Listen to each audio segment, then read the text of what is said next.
और आज का सत्य वचन यह है कि कुदरत के क्रोध के आगे इंसानियत की रूह कांप उठी है। हिमाचल में पहाड़ की दहाड़ जान ले रही है। उत्तर प्रदेश से लेकर बिहार तक गंगा जीने नहीं दे रही है। अगस्त के महीने में कुदरत का ऐसा आक्रमण है कि पूछिए ही मत। उत्तर प्रदेश के प्रयागराज में पतित पावनी गंगा ने 2 दर्जन मोहल्लों को अपनी आगोश में लेकर लोगों का जीना मुश्किल कर दिया है। वाराणसी में हर हर गंगे की जगह अब तो घर घर गंगे हो रहा है। लेकिन सबसे विकराल स्थिति फिलहाल उत्तर प्रदेश में प्रयागराज में बनी हुई है, क्योंकि यहां गंगा यमुना का संगम है और दोनों ही नदियों में बाढ़ की मार है।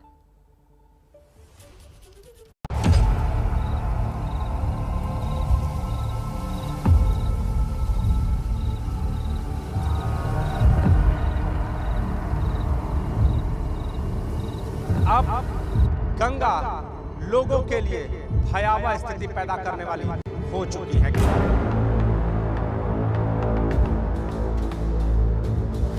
2 दर्जन मोहल्ले जो हैं वो बाढ़ के पानी में पूरी तरह जलमग्न हैं।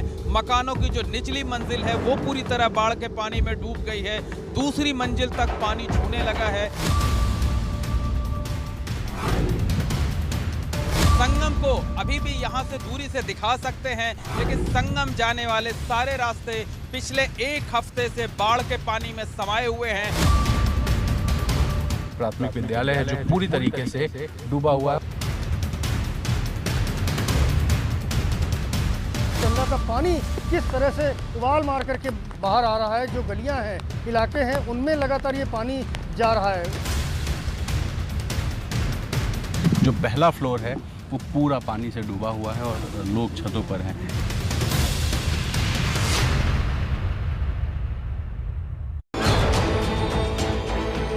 उफ, इतना पानी और पानी की ये मनमानी, क्योंकि जब पानी घर ही नहीं, घर की पहली मंजिल तक चढ़ जाए तो वो बाढ़ नहीं, विभीषिका बन जाती है।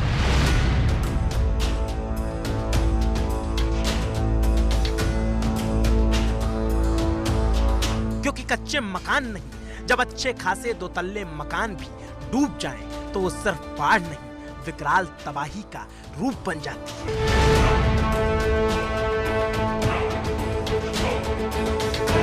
और उस तबाही और बर्बादी का आलम होता क्या है, वो आज की तारीख में प्रयागराज से पूछिए। यूं तो उत्तर प्रदेश के कई जिलों का बाढ़ से बुरा हाल है, लेकिन बुरे से भी बुरा जो हो सकता है वो संगम की नगरी प्रयागराज के साथ हो रहा है। पिछले 20 सालों में सबसे बदतर हालात हैं इस समय और लोग बहुत परेशान हैं। भोजन और पानी की व्यवस्था समुचित नहीं हो पा रही है। सर, लगातार बारिश हो रही है, ऊपर से बारिश है, नीचे से पानी है। ये पन्नी टांग कर किसी तरह गुजारा कर रहे हैं हम लोग। कि लोगों की ज़िंदगी किस तरह की हो गई है। ये मैं छत पे खड़ा हूँ और आप देखिए कि इस छत से जो वाटर लेवल है वो सिर्फ करीब 1.5 फीट के आसपास नीचे है और बिल्कुल छत तक पानी है। फिसलन है, मैं खुद यहाँ पे फिसल रहा हूँ और जो लोग हैं वो किस तरह से हैं ये देखिए। ये छत पे मैं खड़ा हूँ, पानी सिर्फ 1.5 फीट नीचे है और यहाँ पर लोग तिरपाल लगा कर रह रहे हैं।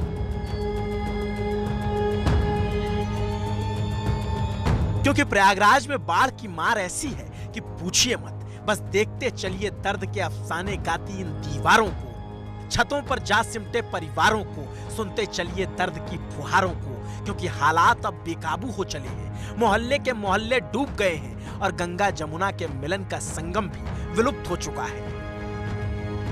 लोगों की आस्था पर भी इसका असर पड़ रहा है। प्रयागराज की पहचान गंगा, यमुना और अदृश्य सरस्वती की त्रिवेणी संगम से होती है। हमारे ठीक सामने जहां आप पेड़ों का झुंड देख रहे हैं, जहां सिर्फ 1 से 1.5 मीटर तक पेड़ के ऊंचे पेड़ के हिस्से दिख रहे हैं, उसके ठीक पीछे गंगा और यमुना का मिलन होता है।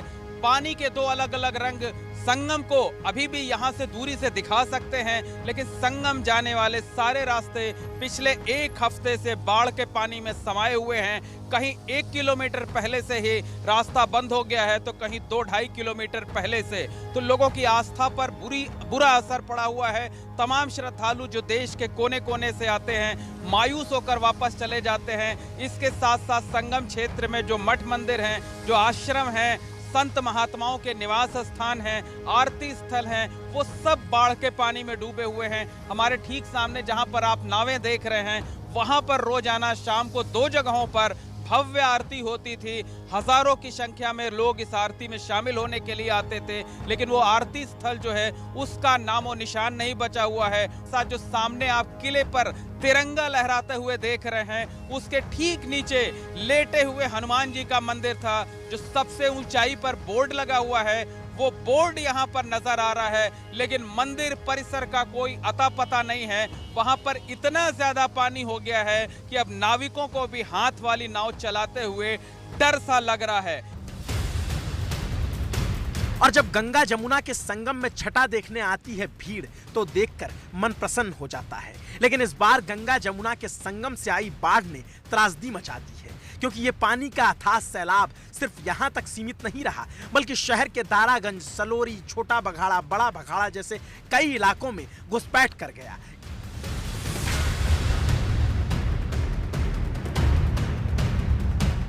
और फिर उन मोहल्लों के अंदर की तस्वीर इतनी मार्मिक हो चली कि उसे समझने के लिए कलेजा थाम लेना पड़ेगा।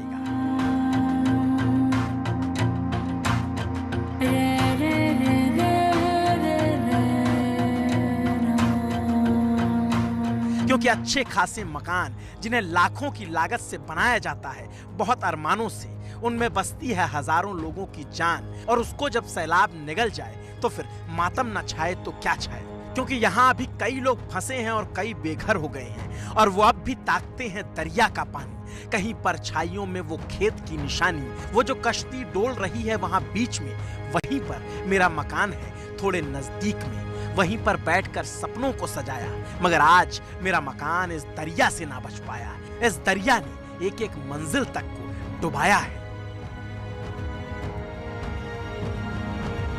प्रयागराज में गंगा किनारे घरों की स्थिति क्या है वो समझने के लिए इस मकान को देखिए, जहां ये पहला फ्लोर जो है ये पूरा डूबा हुआ है और जो घर के लोग हैं वो फर्स्ट फ्लोर पे हैं। इसको देख के आपको शायद ऐसा लग रहा होगा कि ये ग्राउंड फ्लोर जैसी सिचुएशन है, क्योंकि जो पहला फ्लोर है वो पूरा पानी से डूबा हुआ है और लोग छतों पर हैं। ये बिल्कुल सामने आप जो देख रहे हैं ये एक छत है जहाँ पर लोग अपना घर का सामान रखे हुए हैं, यहीं पर रह रहे हैं। और ऊपर से बारिश हो रही है जो परेशानियों को बढ़ाने का काम कर रही है। तो इस पूरे मोहल्ले में जो फर्स्ट फ्लोर है वहाँ तक पानी है और छतों पे भी जो पानी लगा है उसको निकालने के लिए देखिए घर की जो लड़कियाँ हैं वो वाइपर्स से पानी निकालने की कोशिश कर रही हैं। तो हालात ख़राब हैं। छतों पर जो लोग रह रहे हैं उनके लिए दिक्कतें हैं। जिनका फर्स्ट फ्लोर बना है वो फ़िलहाल वहाँ शिफ्ट हुए हैं, घर का सामान वहाँ शिफ्ट हुआ है। लेकिन इस बीच में अगर जो सबसे बड़ी प्रॉब्लम देखने में आई है वो पीने के पानी की है, क्योंकि जो वाटर लेवल है वहाँ जो नल लगे हुए हैं उन जगहों पर पानी भरा हुआ है। तो इन छतों को देखिए कि लोग किस तरह से पॉलीथीन बांध कर घरों के ऊपर रह रहे हैं और यहाँ पर इसी तरह से छतों पर लोगों की ज़िंदगी कट रही है। और ऐसे में कल्पना कीजिए कि कोई यहाँ कैसे रह सकता है, और जब ये पानी जाएगा तो अपने साथ क्या त्रासदी, क्या बर्बादी छोड़ जाएगा। क्योंकि गंगा के क्रोध से जो बाढ़ का प्रकोप प्रयागराज के दर्जन भर मोहल्ले झेल रहे हैं, वो एक पखवाड़े से अब नासूर बन गए हैं। बीच बीच में लोग आते हैं, राहत पहुंचाते हैं, पानी की बोतल दे जाते हैं, लगता है कोई आया है। लेकिन सच्चाई यह है कि ऐसी स्थिति में ये घर जेल बनकर रहे हैं। घरों में जाने कैद है और बाहर अनजान मेहमान मौजूद हैं। इंसानों के साथ साथ जानवरों की जिंदगी भी मुश्किल में है। आप देख सकते हैं कि ये जो एक आलीशान सा मकान है, 3 मंजिला आलीशान मकान है, इसकी जो पहली मंजिल है वो डूब चुकी है और पहली मंजिल पर एक अजगर जो है वो पनाह लिए हुआ है, जिंदगी की जद्दोजहद में लगा हुआ है, जिंदगी की जंग लड़ रहा है। वो कुछ इस तरीके की कोशिश करने में लगा हुआ है कि यहाँ से ऊपर की मंजिल तक पहुँच जाए, खुद को सुरक्षित कर सके। प्रयागराज में गंगा नदी खतरे के निशान के ऊपर बह रही है। हर घंटे 3 सेंटीमीटर पानी गंगा का बढ़ता जा रहा है। यमुना नदी भी पूरे विकराल रूप के साथ खड़ी है। यमुना का पानी भी हर घंटे 1 सेंटीमीटर की रफ्तार से बढ़ रहा है। और इस तरह पानी बढ़ने का असर क्या हुआ, वो बस एक स्कूल की इमारत को देखकर अंदाजा लगा लीजिए। उत्तर प्रदेश के प्राथमिक विद्यालयों की पहचान सफेद इमारत पर हरी पट्टी से होती है और यही सफेद इमारत और हरी पट्टी का एक झलक हमें दिखाई दिया प्रयागराज में जब हम बाढ़ का जायजा ले रहे थे।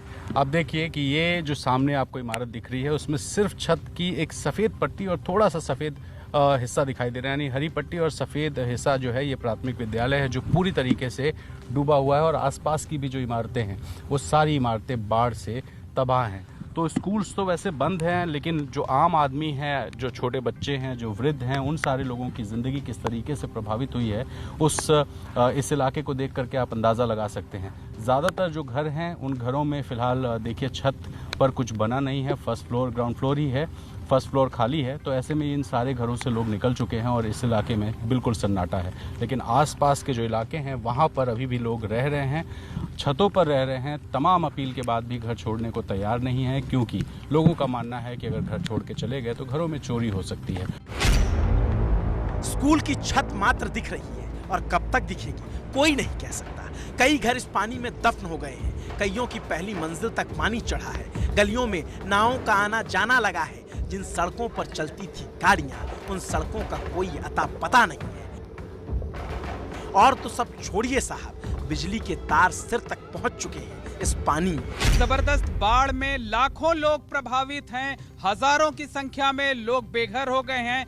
तमाम लोग अब भी बाढ़ प्रभावित इलाकों में फंसे हुए हैं। इस वक्त हम मौजूद हैं करेला बाग इलाके में, जहां आप देख सकते हैं कि एक महिला जिनके मकान की निचली मंजिल जो है वो बाढ़ के पानी में डूब गई है, ऊपर छत पर खड़ी हुई हैं। इनको कुछ जरूरी काम से कहीं बाहर जाना है, काफी देर से इंतजार में थीं। अभी तक इनको कोई साधन, नाव नहीं मिल पा रही थी जिसके जरिए ये बाहर चली जाती। आप आ जाइए नीचे, हम आपको अपनी नाव से ले चलते हैं। आप कहाँ, आपको जाना है आखिर? लाना है, खाने पीने का सामान लाना है। खाने पीने का कुछ भी नहीं ना घर में, सब हमारा बर्बाद हो गया।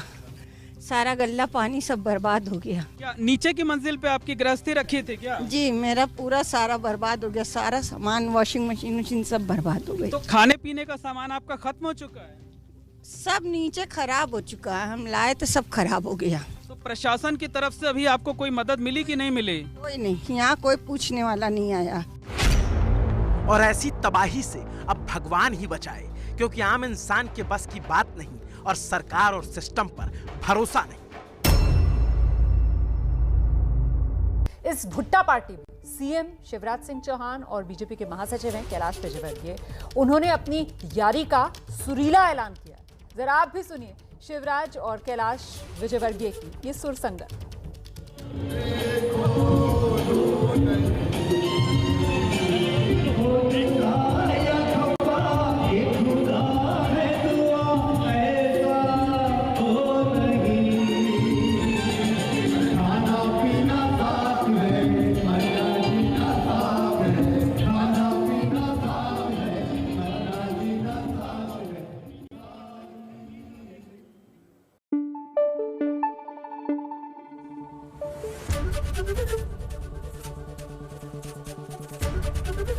एबीपी न्यूज आपको रखे आगे।